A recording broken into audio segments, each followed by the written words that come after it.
علیکم ناظرین، میں رئیس اعظم ہادی کولکتہ انڈیا سے فضائل رمضان پیش کر رہا ہوں۔ حضرت جبریل علیہ السلام کی افضلیت کی وجہ سے ملائکہ کے ذکر کے بعد خاص طور سے ان کا ذکر فرمایا۔ بعض کا قول ہے کہ روح سے مراد ایک بہت بڑا فرشتہ ہے کہ تمام آسمان و زمین اس کے سامنے ایک لقمہ کے بقدر ہے۔ بعضوں کا قول ہے اس سے مراد فرشتوں کی ایک مخصوص جماعت ہے جو فرشتوں کو بھی سیر لیلۃ القدر ہی میں نظر آتے ہیں۔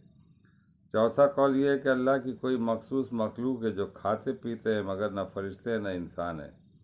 پانچواں یہ کہ حضرت عیسیٰ علیہ السلام مراد ہے جو امت محمدیہ کے کارنامے دیکھنے کے لیے ملائکہ کے ساتھ اترتے ہیں۔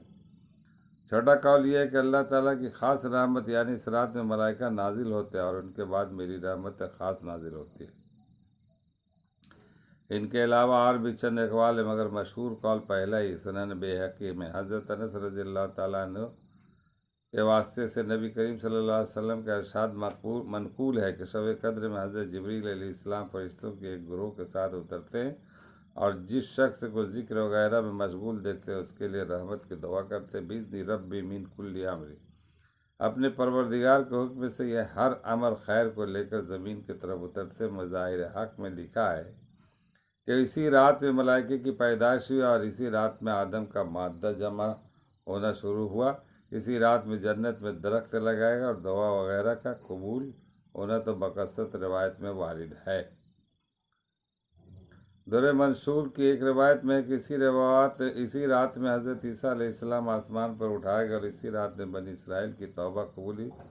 سلام، وہ رات سراپا سلام تمام رات ملائکہ کی طرف سے مومنین پر سلام ہوتا رہتا ہے کہ ایک فوج آتی ہے دوسری جاتی ہے، جیسا کہ بعض روایت میں اس کی تصحیح یا یہ مراد ہے کہ یہ رات سراپا سلامتی اور شر و فساد وغیرہ سامنے آئے۔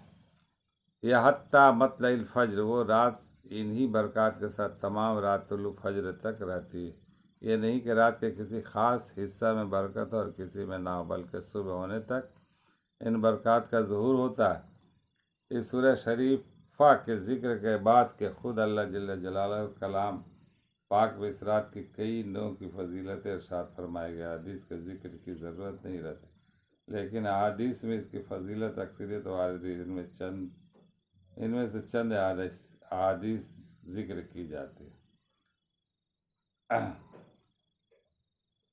اللہ تعالیٰ ہم لوگوں کو پڑھنے اور سننے کے زیادہ عمل کرنے کی توفیق عطا۔ اس کے بعد والے قسط کو بھی سماعت فرمائیں گے۔